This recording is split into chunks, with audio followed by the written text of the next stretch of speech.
내 삶을 흔드는 그 거대한 힘은 대체 어디서 시작된 걸까요?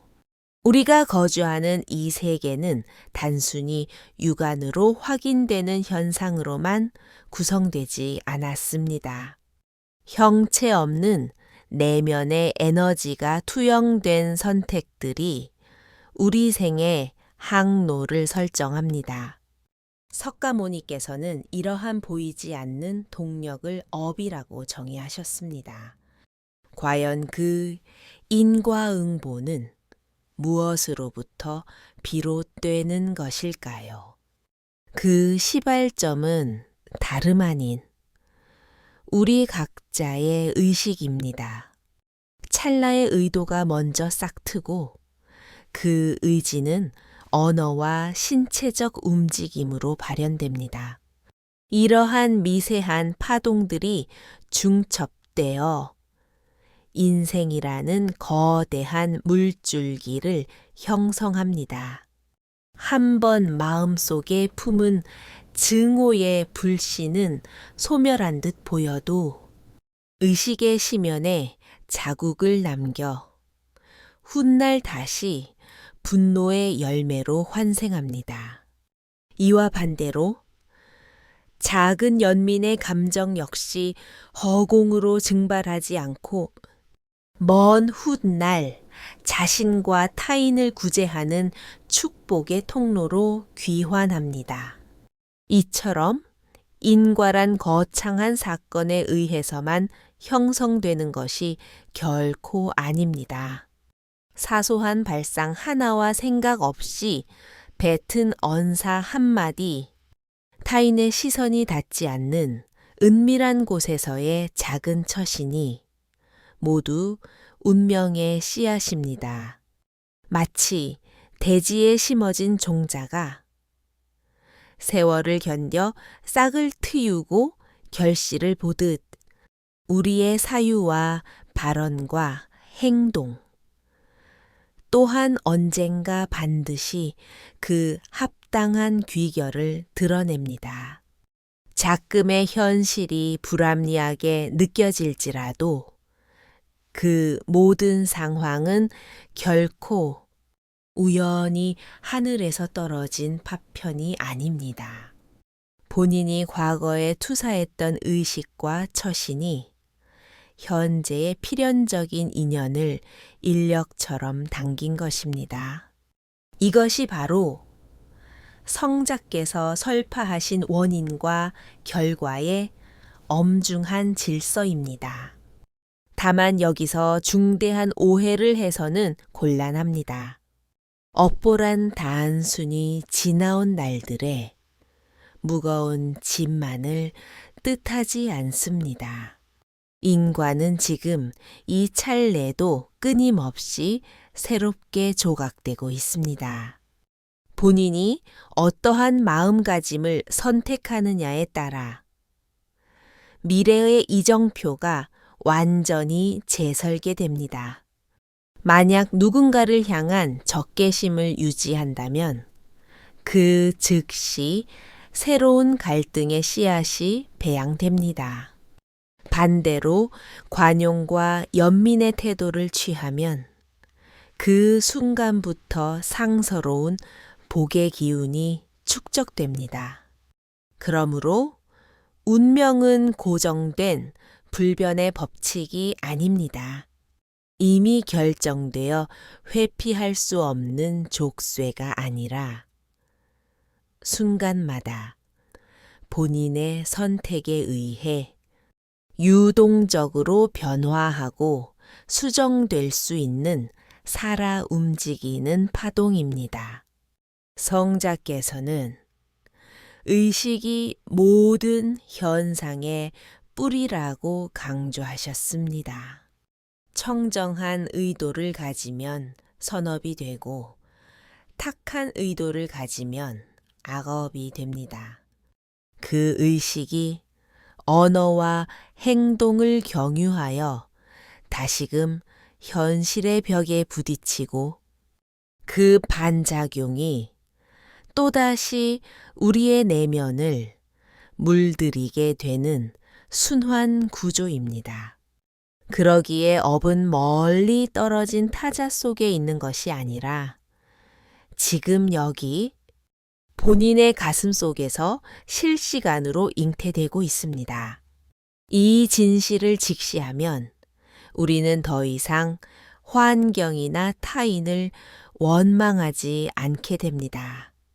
현재의 마음 상태가 미래의 풍경을 그리고 있다는 사실을 자각하면 그 의식을 올바르게 정렬하는 것이 곧 자신의 생을 혁명적으로 바꾸는 유일한 통로임을 깨닫습니다. 인과는 외부에서 투하된 형벌이 아니라 내면이 투사한 그림자이자 동시에 광명입니다. 어두운 그림자를 원망하기보다 지금 당장 마음의 각도를 돌려 찬란한 빛을 생성해야 합니다. 첫째, 내가 심은 작은 생각과 언어가 거대한 운명이 된다. 우리는 대개 파렴치한 범죄를 저질러야만 중대한 업보가 쌓인다고 착각합니다. 그러나 깨달은 분께서는 아주 미세한 의도와 말실수, 사소한 몸짓 하나도 우주에서 결코 소멸하지 않는다고 경고하셨습니다. 작은 불꽃이 온 산을 태우는 화마로 변모하듯이 가벼운 생각 하나가 인생의 전체적인 흐름을 뒤바꿀 수도 있습니다. 순간의 격분을 억제하지 못하고 내뱉은 독설이 상대의 영혼에 깊은 균열을 내어 영원히 치유되지 않는 업의 흔적이 될 수 있습니다. 또한 무심결에 던진 기만이 시간이 흘러 거대한 불신으로 팽창하고 결국 소중한 인간관계를 파멸로 몰고 가기도 합니다. 반대로 따스한 위로 한마디와 작은 배려의 손길 하나가 타인의 생애를 구원하는 위대한 축복이 될 수도 있습니다. 의도치 않게 베푼 사소한 호의가 어떤 이의 절망을 희망으로 바꾸고 그 선한 인연이 자신에게 다시금 거대한 환희로 환원됩니다. 이처럼 사유와 언어는 생명의 씨앗과 같습니다. 육안으로 식별하기 힘들 만큼 미미해도 세월의 양분을 먹으면 반드시 발아합니다. 그렇기에 성자께서는 항상 언행을 절제하고 마음을 관찰하라 하셨습니다. 찰나의 생각이 곧 실체가 되고 그 실체가 결국 본인을 견인하기 때문입니다. 우리가 저지른 미세한 행위는 즉각적으로 반응이 오지 않을 수도 있습니다. 오늘 뱉은 실언이 내일 당장 화가 되어 돌아오지 않을 수도 있습니다. 하지만 그것은 증발한 것이 아니라 단지 조건이 성숙할 때까지 잠복해 있을 뿐입니다. 마치 흙 속에 매립된 씨앗이 봄비와 태양광을 만나야 비로소 생동하듯이 우리의 행위도 인연의 때가 무르익으면 반드시 그 실체를 드러내게 마련입니다. 그렇기에 사소한 의도와 작은 발언이 무엇보다 중요합니다. 우리는 흔히 거창한 목표에만 매몰되지만 삶의 질감을 결정짓는 것은 오히려 보잘것없어 보이는 마음의 습관과 반복되는 작은 태도들입니다. 오늘 내가 무심코 건넨 인사가 미래의 귀인을 부르고 오늘 내가 품은 시기심이 내일의 장벽을 구축합니다. 그러므로 늘 자신의 내면을 세밀하게 살펴야 합니다. 분노가 치밀거나 원망이 고개를 들 때 그 즉시 알아차리고 멈춰 세워야 합니다. 반대로 자비로운 마음이 싹 틀 때는 그 에너지를 더욱 증폭시켜야 합니다. 미세한 조각들이 모여 거대한 조각상을 완성합니다. 작은 미소가 평화를 견인하고 작은 불만이 파국을 초래합니다. 이 원리를 깨닫는 순간 우리는 매 순간을 더욱 경건하고 신중하게 살아가게 됩니다. 석가모니께서는 마음이 모든 존재의 기틀이라 말씀하셨습니다. 의식이 맑으면 언어도 투명해지고 의식이 혼탁하면 발언도 어두워집니다. 그 언행이 결국 궤적이 되어 본인의 앞길을 개척하거나 혹은 가로막게 됩니다. 그러니 지금 이 순간 자신의 시면을 밝히고 입술을 떠나는 단어들을 점검하십시오. 그 작은 파동이 곧 당신의 인생 전체를 조명하는 업의 근원이기 때문입니다. 둘째 인과는 당신을 응징하기 위해 존재하는 것이 아니다. 대중은 흔히 인과응보라는 단어를 공포의 대상으로 인식하곤 합니다. 불운이 닥치면 이를 과거의 죄과에 따른 응당한 대가라 여기며 자포자기하거나 혹은 절대자를 향해 거센 원망을 쏟아내기도 합니다. 그러나 깨달은 성자께서는 업보란 결코 우리를 처벌하기 위한 수단이 아니라고 하셨습니다. 인과는 심판관의 판결이 아니라 스승의 자비로운 훈계입니다. 업은 우리를 고통 속에 가두려는 감옥이 아니라 삶을 본궤도로 돌려놓기 위해 찾아온 귀한 인연입니다. 우리가 질병에 노출될 때 그 고통은 단순한 재앙이 아닙니다. 그것은 과도한 탐욕으로 질주하던 삶을 제동시키고 본연의 자신을 응시하게 만드는 기회입니다. 인생의 항로를 올바르게 수정하라는 부처님의 부드러운 경고일 수 있습니다.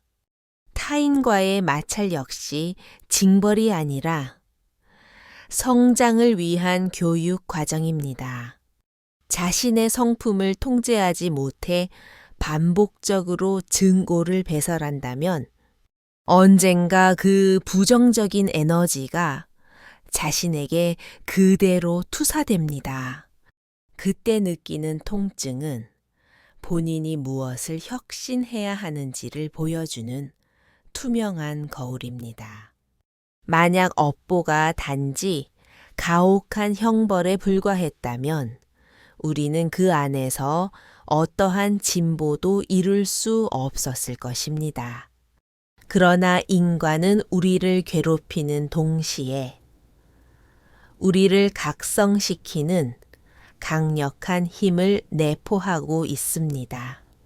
그 시련 속에서 진리를 발견하면 괴로움은 더 이상 고통이 아니라 심오한 깨달음으로 승화됩니다. 실패라는 파고를 넘는 사람은 그 경험을 통해 오만을 꺾고 겸양의 미덕을 체득합니다. 고독이라는 터널을 지나는 사람은 그 정막 속에서 자신의 본질을 마주하는 강인함을 기르게 됩니다. 이처럼 인과는 언제나 우리를 더 높은 차원의 삶으로 인도하기 위해 도래하는 것입니다. 그러므로 시련이 닥쳤을 때 그것을 단순히 공포스럽게 여기지 마십시오.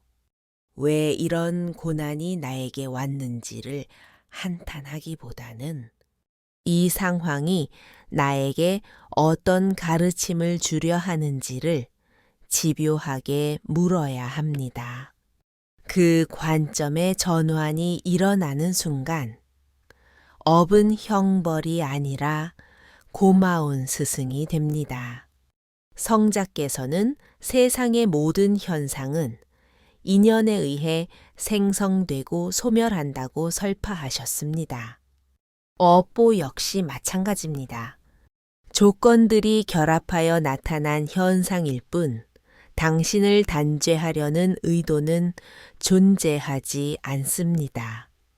그렇기에 상황을 비관하지 말고 그 이면에 숨겨진 지혜를 발굴해야 합니다.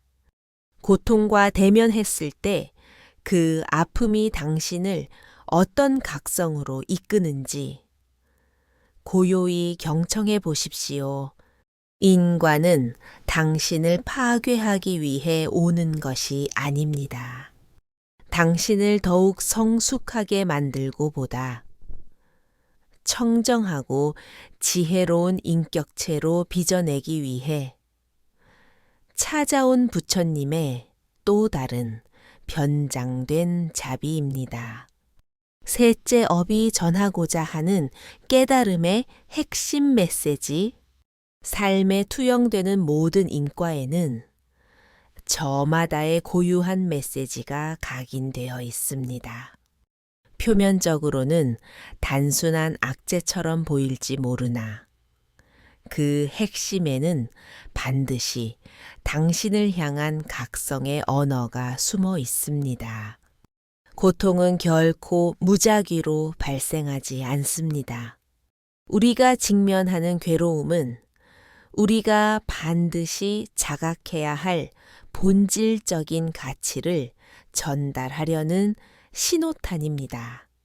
질병은 육신을 보살피라는 경고등이고 갈등은 내면을 성찰하라는 반사경이며 실패는 목적지를 재설정하라는 성자의 손짓일 수 있습니다. 인과가 보내는 이 신호를 수신하지 못하면 우리는 그 고통을 아무런 소득 없이 낭비하게 됩니다. 원망과 탄식에 늪에서 그저 무의미한 아픔만을 무한히 반복할 뿐입니다. 하지만 그 속에 내포된 진의를 해독하면 인과는 재앙이 아니라 지혜의 원천이 되고 우리를 더 숭고한 경지로 견인하는 도약대가 됩니다. 마음속의 갈증이 과도하면 삶에는 필연적으로 결핍의 그림자가 드리워집니다. 아무리 소유해도 채워지지 않는 공허함이 스스로를 옥죄는 업보로 현현합니다. 그 시점에서 인과는 소유욕을 내려놓고 자족의 가치를 배우라는 메시지를 타전합니다. 분노와 시기심이 많으면 주변의 인연들이 차례로 단절되고 지독한 고립감이 찾아옵니다. 그 외로움은 벌이 아니라 본인이 방출한 도끼가 결국 자신을 가두었다는 사실을 일깨워 줍니다. 인과는 우리에게 연민과 인내를 수련하라며 거울처럼 다가오는 것입니다. 또한 무지에 빠져 가치 판단의 기준을 상실한 채 방황하면 삶은 혼돈과 불안으로 점철됩니다. 그 방황은 참된 지혜를 갈구하고 바른 이정표를 찾으라는 인과의 간절한 외침입니다. 이렇듯 업은 단순히 우리를 괴롭히는 존재가 아니라 늘 우리에게 무언가 소중한 것을 전수하려 합니다. 어떤 방식으로 생을 영위해야 하는지, 어떤 의도를 품어야 하는지, 어떤 습관을 폐기해야 하는지 인과를 통해 계시하고 있습니다. 문제는 우리가 그 준엄한 가르침을 애써 외면한다는 사실에 있습니다. 시련이 찾아왔을 때 회피하거나 저주하기보다는 잠시 멈춰 서서 그 속에 담긴 진실을 들어야 합니다. 마치 엄격한 스승이 제자를 때로는 호되게 꾸짖고 때로는 인자하게 타일러 주듯이 인과도 다채로운 형상으로 우리를 훈육합니다. 석가모니께서는 괴로움이야말로 깨달음으로 들어가는 문턱이라고 말씀하셨습니다. 아픔이 없다면 우리는 결코 자신을 돌아보지 않고 그저 본능의 흐름대로 유랑할 것입니다. 그러나 고통을 통해 비로소 자신의 오점을 발견하고 생의 방향을 전면적으로 수정하게 됩니다. 인과는 바로 그 각성의 통로입니다. 고통이 올 때 그 문을 폐쇄해 버리면 우리는 동일한 비극을 반복할 수밖에 없습니다. 하지만 그 문을 열고 용기 있게 진입하면 그 안에서 진정한 평강과 예지를 조우하게 됩니다. 인과가 전하는 메시지를 외면하지 마십시오. 그 속에는 성자의 가르침이 정교하게 설계되어 있으며 당신을 더욱 맑고 현명하게 빚어내려는 자비로운 의지가 깃들어 있습니다. 넷째 인과를 대하는 그릇된 태도와 올바른 태도. 업보를 마주할 때 사람들은 보통 두 가지 극단적인 오류에 빠지곤 합니다. 하나는 인과를 불가항력적인 천벌로만 여기며 끝없는 비탄과 체념에 침잠하는 것이고, 다른 하나는 인과를 부정하며 무분별하게 살아가는 것입니다. 이 두 양상은 모두 진화에 도움이 되지 않는 잘못된 접근입니다. 상황을 원망하기만 하면 그 사건이 내포한 진정한 교훈을 포착하지 못합니다. 자신을 무력한 희생자로 규정하고 삶을 억울함과 증오로 채우게 됩니다. 그렇게 되면 고통은 단지 상처로만 남게 되어 더 깊은 트라우마를 형성할 뿐입니다. 반대로 인과를 무시하면 반복되는 악순환의 고리를 끊어낼 수 없습니다. 역경이 찾아왔을 때 그 근본 원인을 성찰하지 않고 그저 시간만 흐르기를 기다린다면 인과는 다른 가면을 쓰고 다시 당신 앞에 나타납니다.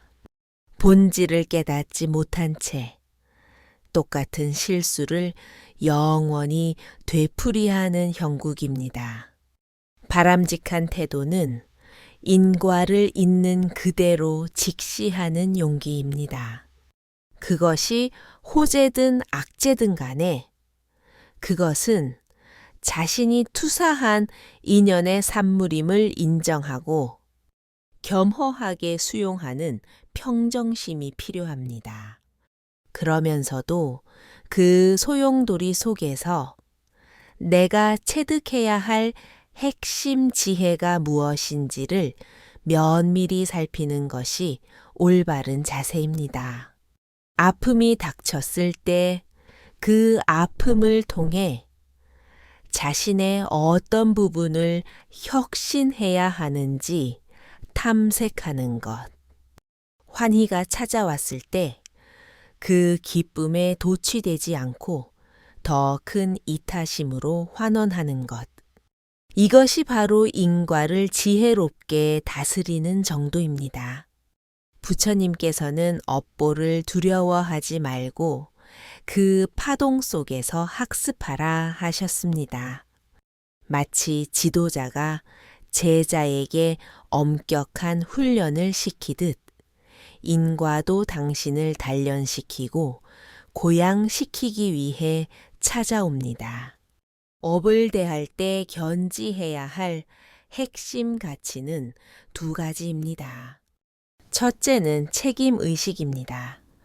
현재의 결과는 결국 자신의 의도가 빚어낸 결실이므로 외부를 탓하기보다 스스로를 정화하는 태도가 선행되어야 합니다.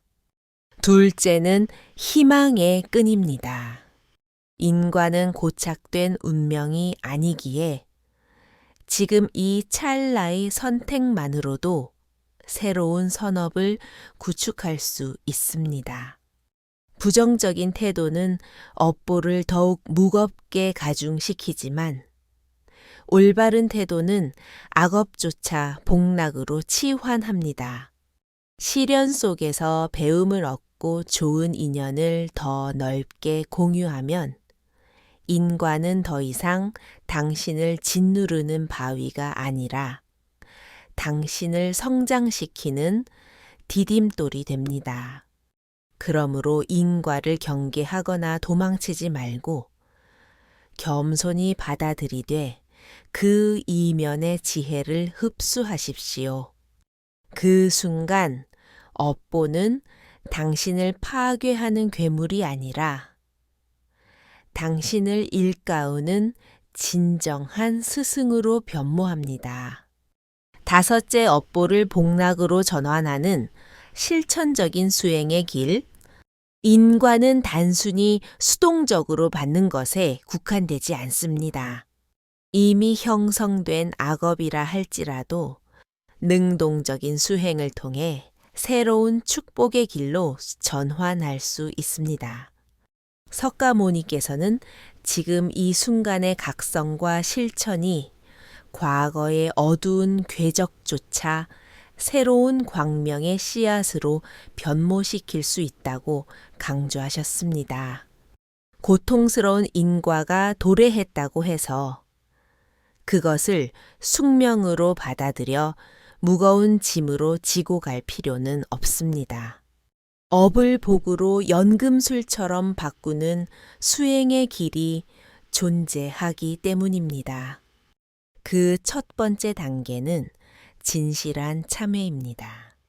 자신이 저지른 과오를 정직하게 시인하고 다시는 동일한 실수를 범하지 않겠다는 단단한 서원을 세우는 것입니다. 참회는 영혼의 묵은 때를 세척하여 새로운 선업이 청정하게 뿌리내리도록 공간을 마련해 줍니다. 두 번째는 무조건적인 자비입니다.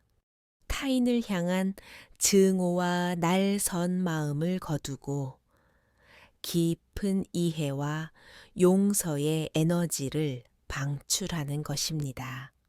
사소한 선행과 따뜻한 격려 한마디가 어둡게 누적된 악업을 찬란하게 정화해 줍니다. 자비는 복을 불러들이는 가장 강력하고 확실한 자기 혁신입니다. 세 번째는 끊임없는 정진입니다. 의식을 올바르게 정렬하고 꾸준히 내면의 평화를 가꾸는 일에 몰두하는 것입니다. 악업은 나태함 속에서 더욱 공고해지지만 정진하는 삶 앞에서는 그 위력이 서서히 소멸해 갑니다. 작은 습관을 개선하는 정진이 업보를 서서히 복락으로 치환해 나갑니다. 네 번째는 통찰의 지혜입니다.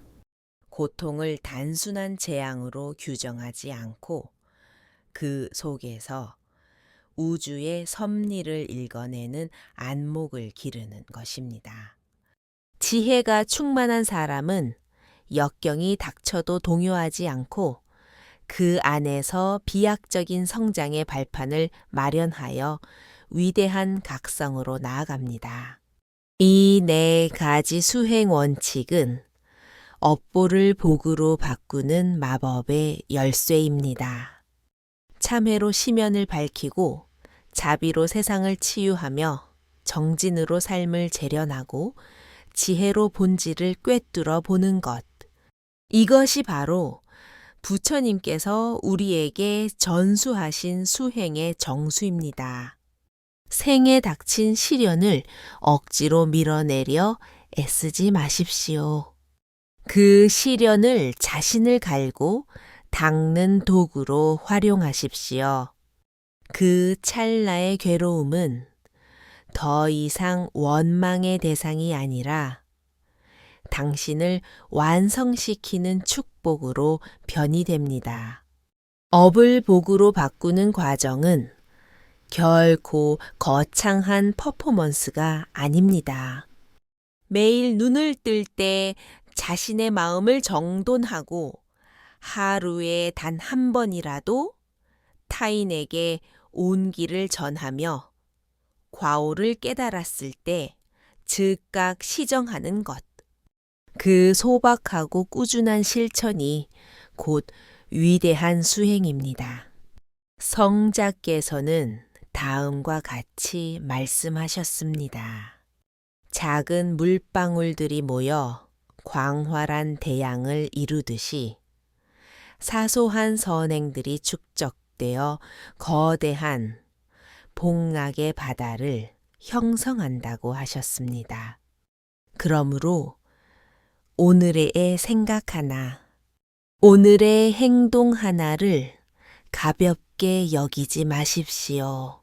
업을 복으로 바꾸는 기적은 바로 지금 여기에서 시작됩니다. 청정한 의도를 세우고 자비를 실천하며 참회와 정진으로 일상을 채워가면 인과는 더 이상 당신을 속박하는 굴레가 아니라 복을 쌓는 최고의 기회가 됩니다. 여섯째 인과를 초월하여 완전한 자유에 도달하는 최종 가르침. 부처님의 철학에서 인과는 거스를 수 없는 명확한 우주의 법칙입니다. 자신이 투사한 인연은 반드시 자신에게 귀환하며 그 흐름은 생을 거듭하며 이어집니다. 그러나 성자께서는 동시에 인과조차 초월할 수 있는 해탈의 길을 제시하셨습니다. 업보는 우리를 결박하는 쇠사슬처럼 보이지만 그 사슬을 끊어낼 수 있는 권능은 오직 우리 내면에 존재합니다. 탐욕을 폐기하고 분노를 조절하며 무지를 타파하는 수행 과정 속에서 인과는 더 이상 우리를 구속하지 못합니다. 진정한 해탈은 업보가 소멸한 진공 상태에서 오는 것이 아닙니다. 인과를 초월한다는 것은 지은 행위 자체가 사라지는 것이 아니라 그 행위가 더 이상 집착과 번뇌를 생성하지 않는 경지에 도달함을 의미합니다. 선함과 악함이라는 이분법적 집착을 떠난 청정한 의식 속에서 참된 자유가 구현됩니다. 성자께서는 모든 고통의 근원적 원인이 집착에 있다고 설파하셨습니다. 집착이 잔존하면 업이 발생하고 업이 존재하면 필연적인 결과가 뒤따릅니다. 그러나 그 집착의 끈을 놓아버리면 인과는 더 이상 당신의 영혼을 속박할 힘을 잃게 됩니다. 자비를 베풀되 그 공덕에 연연하지 않고 선행을 하되 그 사실을 내세우지 않으며 시련을 겪되 그 아픔에 매몰되지 않는 부동심. 이것이 바로 인과의 파도를 넘어서는 유일한 길입니다. 의식이 투명해지면 업보는 더 이상 괴로움의 원천이 되지 않습니다.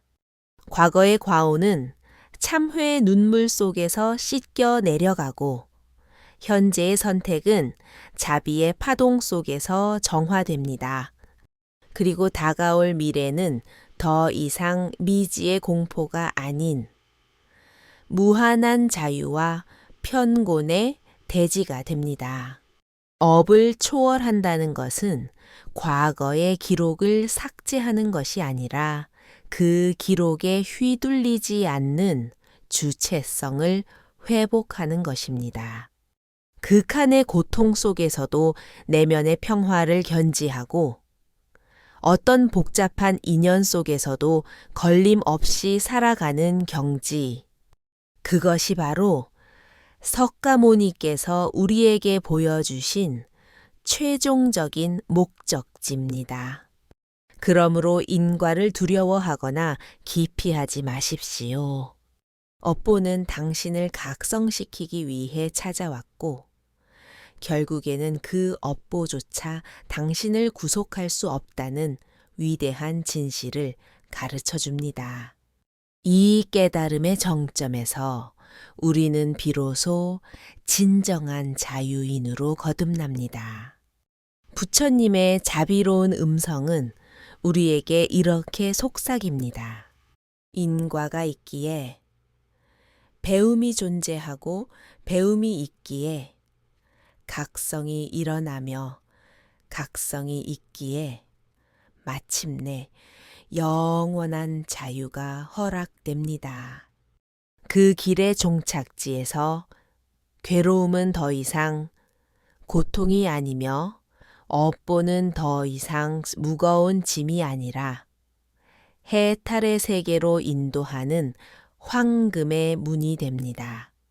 그 문을 열고 당당히 진입하는 순간 당신의 생애는 참된 자유와 영원한 안식 속에 머물게 될 것입니다.